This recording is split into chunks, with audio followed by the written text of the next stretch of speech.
We didn't know how to get there, and we definitely didn't have the relationships to get there. We've been like building stuff. Some stuff did okay, some stuff failed, some stuff did well. I didn't know how to connect the dots from point A to point B, but it was always in the cards for me. At some point in my life, I want to go do this. We knew we wanted to get there. We never planned for it to happen. It was market pull. It was like the market loved our product that we built just for solving our own problems. We were solving our own problem. And so when the market said, hey, we like that too, then it turns out investors wanted to invest in that product and technology as well. We have so many owners in our space that are looking to either sell to the next generation or a group of employees, and some just their own exit strategy to cash out, and it's private equity. Bootstrapping versus investors. Let's get into it.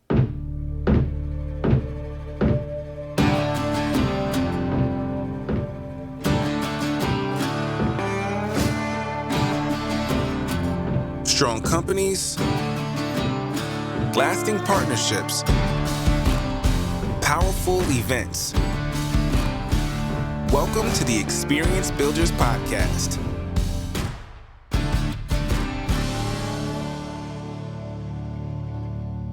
Chris, we get to have Jordan and Hunter back on the podcast, and we're doing a little bit of a different topic today than we typically do. Not really event specific, but more entrepreneurial specific.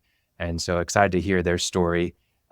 Chris, I know that you had a really good framing for this. How did you want our listeners to understand their story and how it applies to the current state of the event space? Well, first of all, great to have you guys back on another episode. I always get a little bit smarter when I spend time with you boys. I always get a lot humbler when I spend a little time with you guys. But no, seriously, it's great to have you back. So I thought this was a great conversation talking about funding the growth of your company. And we've got a lot of listeners that are owners. They've done it by bootstrap. Some have done it through out of cash flow. Some have grown their business through traditional bank loans. Many in recent years have moved into the private equity game. And when I met Hunter and Jordan, I just thought, okay, these guys have already gone to professional funding, and they're really doing it on a grand scale, in my opinion. And I thought the wisdom of what they could share would be great. We have so many owners in our space that are looking to either sell to the next generation or a group of employees or to just another company that they've got synergy going with, and some just their own exit strategy to cash out, and it's private equity. So I thought these would be two guys that would be great to talk to about their journey, the options that they witnessed, and their own personal experience. So perfect. Bootstrapping versus investors. Let's get into it. Yeah, let's do it. So we had a recent episode that we'll link to in the show notes that if anyone wants to hear more about what you guys do in your company, they can listen to. But you started Backtrack. Let's just give a quick, Jordan, why don't you share with us what Backtrack is, and then let's talk about how you guys met and just start there.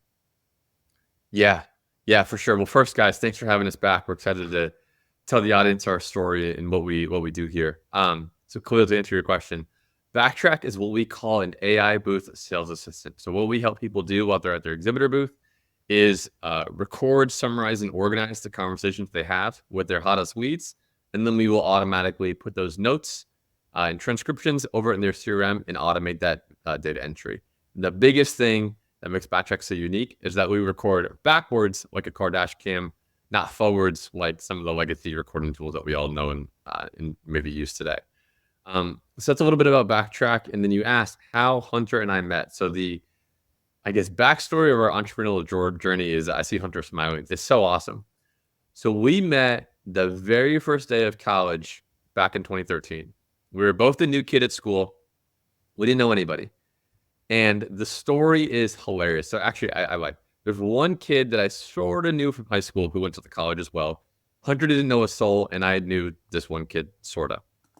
And the first day of school happened to be my birthday. And so I texted, our buddy's name is Nick. Nick loves the story now, but he won't mind me calling him up by name. I texted Nick. I said, hey, man, we don't really know anybody here. It's my birthday. Like, do you want to go meet up at the student union and do something? And he's like, yeah, sure, whatever. So we go to meet up, and he brings, old Hunter along. Now, before I tell how Hunter and I sort of interact with each other, The thing that we find out on the back end is Nick told Hunter, he goes, hey man, there's this kid I went to high school with. His name's Jordan. It's his birthday. He's pretty weird. Like, you may not like him, but like, it's his birthday. Like, do you want to just like go? Like, we don't know anybody. And Hunter, fortunately enough, was like, yeah, sure, whatever. Like, I'll show up. So anyway, that's the context. Hunter likes a They good get there. pity story, right? So, All right, something like that. So Hunter gets there. We're both wearing cool sneakers at the time, but instantly we become best friends. I mean, almost right out of the gate. We're talking about sneakers, music, technology, design, entrepreneurship. Like, he had his own business at the time. I was wanting to start my own thing. I mean, we just instantly became best friends. And so it's funny, even, after we were like, Nick, like, what do you mean? Like, we were weird. Maybe we're both weird. I don't know, but we both got along instantly. So we became, That's definitely yeah, 1000%. So we became friends. And then the following semester, we became roommates. And then we just didn't look back since. We were starting companies, working on projects, whatever we could, all year long, as long, to this day, even we're just been hacking on stuff. And that is how Hunter and I met.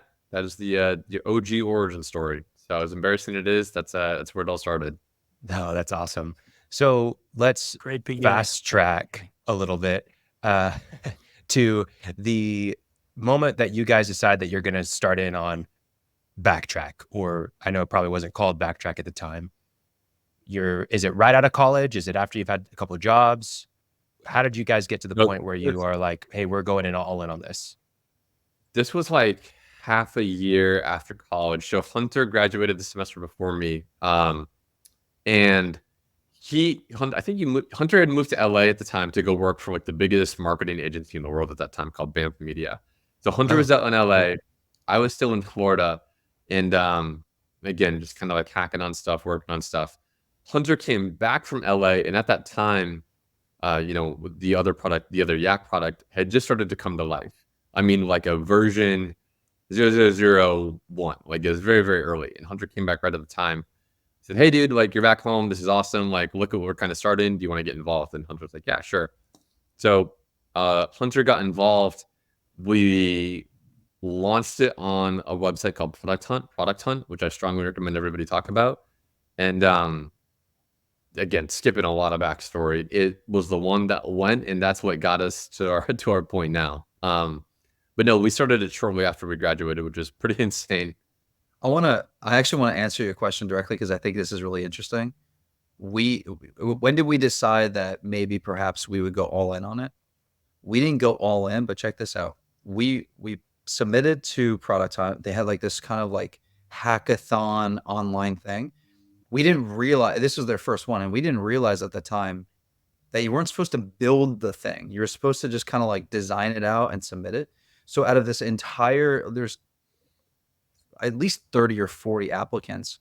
There was only one in our category, and we were the only one of the entire contest to actually build something. So we win in the remote category. So the original company's name is Yelling Across Cubicles, aka Yak, which is why we are just now YAC. People still say YAC, but really it's just Yak. Then we bought yak.com, yada, yada, yada. Craziest thing though, some random person on the internet didn't know us, didn't know an investor, happened to tweet an investor and say, hey, you should go check these guys out. That investor ends up becoming our first investor. We had no pitch deck. We had nothing except this weirdly crazy lucky thing that we won this contest because we put a lot of effort in and won. And so this stranger mentioned another stranger about these other strangers, and that ended up leading us to raise over $10 million. So we didn't really set out to say, hey, we're going to go build a venture-backed company. We won a contest, and we spent 6 months working on it for free. None of us got paid on it. We were just working on it to build it. And we got very lucky. Prior to that, again, there's some backstory there, but prior to that, we were building other products that had also done really well. We built products. If anybody in the room is in consulting or construction, you understand. Sometimes you have to build stuff for your portfolio. Sometimes the things sometimes will even take a loss on projects to put it underneath your portfolio so we can go get bigger projects. And so what we did is we were building little tiny projects. Some of them were going viral. Some of them were getting a little bit of funding. Some of them got sold for very little amount of money. but we hit a hot streak where we started getting really good at the whole build it very fast and market it and do something with it afterwards. So Yak was that one that just took off. We raised some money, and then to fast track to where we are now, Backtrack. Right after Backtrack or Yak took off, we had Backtrack. Right, we built Backtrack to solve our own problem. Again, you have a problem, you solve it yourself. And so when we raise that money, our investors say, "Hey, look, these products are great, but we should probably focus on the one that we gave you venture-backed capital for, which was Yak." So Backtrack's been on the back burner for a really long time. It was only till recently where we said, "Holy crap, the technology here is actually way more relevant now than it ever has been." So that's a long-winded way to saying that it's been a long journey, but it's had its ebbs and flows and crazy directions that you could never predict. Yeah. It's Yeah. fantastic. I actually Great think I story. used Yak at one point, if I'm remembering correctly, but kind of voice messages-esque, if I'm not mistaken, with transcriptions. Yeah, very cool. Exactly. Okay. So let's go to that venture back start. So I know that you got mentioned by someone to an investor, but let's just talk about like the bootstrapping aspect versus the investment. When did you know that you wanted to take on investment? And what was that process like? Yeah, at least because Hunter joined Yak just a little after, but at least for me, Hunter, maybe you have a different answer. I think I always wanted to take on venture investing. Like it was like, man, this would be a dream come true.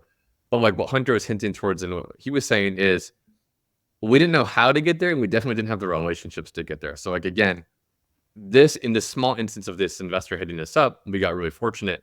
But years and years and years and years before this, right? We've been like building, like Hunter said, we've been building stuff. Some stuff did okay, some stuff failed, some stuff did well, whatever, right? And it's not like we went to like a sexy school or to have this crazy background either. Like we went to a very normal, university. We didn't go work at like Facebook or Twitter. Like we just were really normal guys to be honest. So I think that was always like, man, that'd be so cool to be one of the Silicon Valley startups one day. At least for me though, I didn't know how to connect the dots from point A to point B. But it was always in the cards for me. At some point in my life, I want to go do this. I just didn't know that it was going to happen in that specific context. Maybe Hunter has a different answer, but I want to double down on that because we knew we wanted to get there, but we never planned for it to happen. It was I wrote down before the show market pull. It was like the market loved our product that we built just for again, solving our own problems. Yelling across cubicles. We had a full team in India and across the nation and the world. We had so many employees. We wanted to talk with them. We were solving our own problem. And so when the market said, "Hey, we like that too," someone, fate, whatever, put an investor in front of us. And it turns out investors wanted to invest in that product and technology as well. And I think it's not to be understated that we got lucky, right? Like we put this product out, I think, Jordan, I want to say it was before AirPods came out. So when you talk about the technology of like audio and remote work, this is 2018, 2019. Our official launch of Yak, this is before we raised our Series A, I believe. Our official launch of Yak was March of 2020. And I don't know if the event industry, anybody out there remembers what was going on in March of 2020. But when you have a tool for remote teams called yelling across cubicles, because the cubicles aren't there anymore, there's only one, a handful of tools you can look at. And so we raised an enormous amount of money based off of just what the market needed, not necessarily what we wanted to happen. It's just necessarily what the market wanted to happen, which again, very lucky. Yeah. Hunter, Yeah. back in March of 2020, we were yelling across cubicles to people that were no longer there. Everybody had been furloughed and our industry had been shuttered, right? So, but listen, this is fascinating. So you were focusing, your product offerings were technology products. Do I understand that correctly?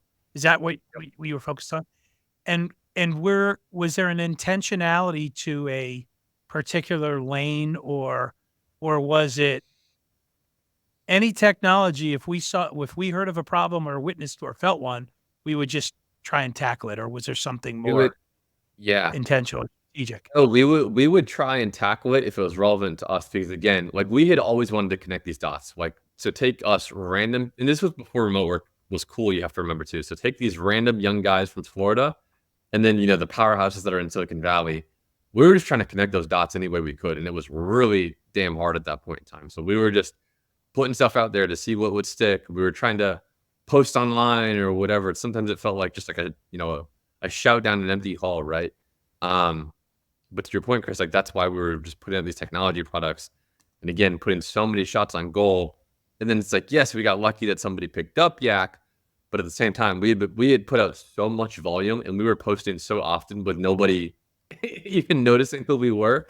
We went like one for like probably quite literally like probably one for like 1,000, right? Like I mean, one for 5,000 in terms of posts and stuff like that. So yeah, we were just trying to solve whatever problems were relevant in hopes that we could meet some of the people and connect those dots. What were the stars aligned, Jordan, that ultimately put you guys on a plane to Silicon Valley? Yeah, it was really nuts. So we had launched like V1 of Yak, on the product hunt thing Hunter mentioned. And then through that, word got out. Well, so then actually one of the random users of Yak had tweeted at Adam Draper and said, hey, you should check these guys out. And that was all public happening on Twitter, right? Like anybody and everybody could see this. And for those of you that don't know, Adam Draper is the grandson of the Draper family. The Draper family is the reason Silicon Valley exists. So when we talk in Silicon Valley, PayPal, Skype, Hotmail, Facebook, Tesla, SpaceX, all these companies, that family is the reason that all these companies exist, right? So that's what you got to like couch it with. So all this is very public, happening on on Twitter, and through that, I don't remember who it was or what the situation was, but somebody was like, "Hey, you guys should apply for this thing called Y Combinator." And again, for those listening, Y Combinator is this basically business incubator. It's like the best in the world business incubator out in Silicon Valley. And, companies like Reddit, Dropbox, Airbnb, whatever else has gone through Y Combinator. And somehow little us got invited to participate, at least interview in Y Combinator. You have to do an interview and then they accept you or deny you. Somehow little us got invited to do an interview in Y Combinator. And so the story online at this point was people were like, okay, what is going on? Like, again, remote work was not cool yet. So people were like, all right, these random dudes from Florida that literally nobody has ever heard of. Adam Draper's talking to them. Now people are talking about like they should come out to interview in Y Combinator. Like, who are these guys? Like, what are they doing? Like, what is happening? And so through that, the story kind of built traction online. And some other investors went, okay, well, if they're noticing something, like, what are we not noticing? Let's talk to these guys too. And so an investor was like, hey, come meet with us at our office. And again, we had never done like an official investor meeting where you like put on the nice clothes, you go meet in person, you bring your business plan. Like we've never done that before. And this is like really young us. So this is the meeting that I think we talked about last episode where we showed up severely underprepared and we just got obliterated in this meeting. I mean, it was just bad as a meeting can go. But we learned a lot from it, and that Backtrack came from it. But that is that's who's in that room? What does the investment or the panel look like that you're meeting with? Are they polite or are they just brutal? Yeah, usually with other investors, it was it's been like a panel, but in this situation, it was just us and the one, we won't name her. She's great now. We've talked since, but us and the one woman. And I think what was interesting is like again, they wanted to see who we were, but they weren't taking us quite seriously because we were like the Florida people. So it's like, all right, just one partner will interview them and like we'll see how it goes. So it was just us and her, and she was just, I mean, on the money. And yeah, it was rough. It was rough, but it was just us and her. I see where you're going with that, Chris. Just real quick, Jordan. There's certain investors that are super cool. Let's go hang out. Let's play golf. Let's do whatever. And then there's other ones that are like, I don't really get it. So like, are you guys not doing your own technology? I don't understand why are you not doing this? Like they'll really grill you. I would say we think, now this is a generalization. West Coast investors like Adam, he does what's called betting on the jockey, which is, I like you guys. I don't really understand how you're going to make money off of it, but it's, you'll figure it out. You're smart. Right. And then you have like maybe what's more traditionally East Coast investors. Again, not because we have East Coast investors that are not like this, but typically East Coast investors are more like, let me see the business plan. I don't understand how your margins don't make any sense here. Where is this going to go? Like, let me see where this is going to go. And at this point, you have to keep in mind, we had no real business plan. Like I would never probably present what we had at the time, but the traction was there, which made it interesting. If we had no traction, no business plan, we probably wouldn't have even gotten the meeting.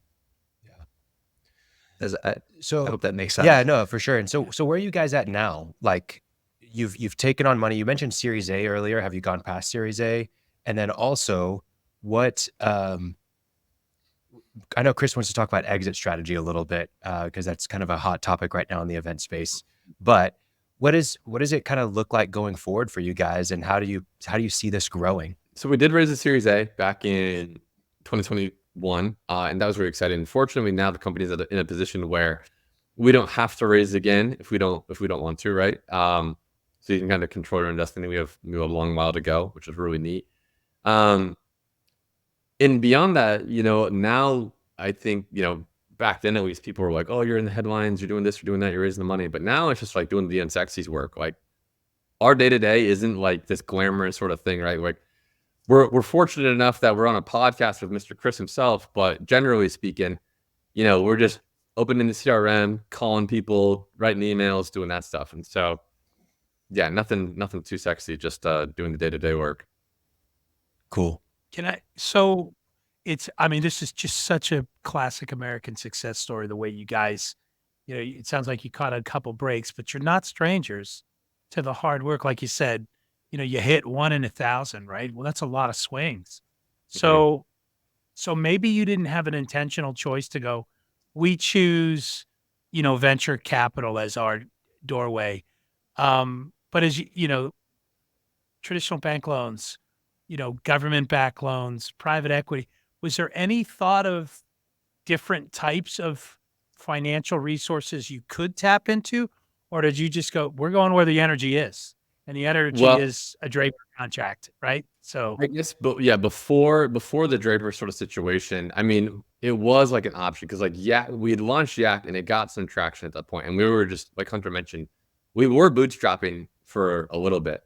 And looking at like other options was certainly an idea. Do we go get a loan? Do we go do this? Do we go do that? But I think the thing too that made the venture side so attractive to us too was not only, was it more money than any of us could even comprehend at that point in our lives, right? I mean, neither of us had ever seen that much money. But two, the connections and kind of the gas that comes with, a venture deal into your business is really incredible. I mean, the doors that now some of our investors have opened for us is crazy. One example that I tell all the time is we had a couple of people from Gary Vee's company, VaynerMedia, sign up for our app, and we're like, okay, how do we get this thing over the finish line? And then one day, we put out an ask for our investors, and within 48 hours, we were on the phone with Gary Vee, and he was like, yeah, let's ride, let's do this thing. So, that is kind of like the unspoken things that venture also gets you. Not only it's the money, but it's the connections, the resources, and the amplification that it can provide to you and your company. Yeah. Great point. So if I heard you right a minute ago, you guys are in a good place. You said, should we choose to ask to go after more, we can't, but you don't feel the pressure to do that. Do you see the business at a point where you can see revenue and earnings being sustained off of the investments that you've already acquired, and we can just, maybe there's if we want to 10x this thing, maybe there's another kick at the can you might like, but you can see the vision that you have, you can see executing with the seed money that you've already acquired. Seed money is probably not the right term, but you get my point. You guys are, you're out of the garage, you're moving it, you're in the hammer lane, and you're at 5,000 RPM in fifth gear, and you're liking the view, the wind in your hair, right? Yeah. So what dragons are you trying to slay right now? If I could ask that. Yeah. The ironic thing about your question, by the way, that, hey, look, we're probably not going to raise. But what's so funny about that is that the time to raise and the raising is when you don't need to. Right. It's exactly what happened to us. We didn't exactly need to when we raised our Series A. And I think we raised 6 or 7 million. But we didn't need to. So I would encourage anybody is in a position of strength right now who's looking to either raise money, looking for bank loan, this isn't financial advice, but I just know how these investors think, or at least I think I do. And they don't want to be funding something that's dying. They want to get on the rocket. For Right. us, it's like the time to raise would actually be when we don't need to, time where we don't believe we're going to need to raise, which ironically may end up actually helping us raise even more. This is going to be really helpful to, I think, a lot of entrepreneurs, is that we were a meeting tool. 7 months ago, it was just an online meeting tool. And so we said to ourselves, what do we do better than anybody else on the planet? Answering that question, then you start to get into some really interesting territory. If you hear some noise in the background, I just had my sister-in-law just had a baby and No, they you're come fine. in. So That's playing even more into the What- entrepreneurial mystique. There's a baby in the background. Yeah. you like that? So what do you do better than anybody else in the world? And so you take that and we said, okay, it's meetings. Well, we were a $2 product up until 2 years ago, a year and a half ago. It was only $1.99 one-time cost. Wow. I just don't talk to many technology people. I know that's not the audience here, but I want you to realize one of the investors said, okay, how do you make that recurring revenue? Right. Because that gets very attractive, because you turn a recurring revenue by a multiple for an outcome. Okay. Then you say, okay, well, now we turned it into a $10 product. We added a few features. How do you turn that $10 product into a $1,000 product or a $100 product? That's where we are today, which is why we charge about $250 per person. Then it gets to the next level, which is where we are next, to answer your question. We now know that events across their entire event, 50,000, 100,000 meetings in a very short time frame, and these people don't get to talk for another few years. So you got to make them count. And you got to remember it. Are in the hundreds of thousands of dollars. So we took this $2 product, and you just go into a different industry and just focus on what you're really put on just a few extra more features that you really become a vertical solution, rather than we do everything vertical. And now we can say, hey, look, we're doing these really amazing things for this one.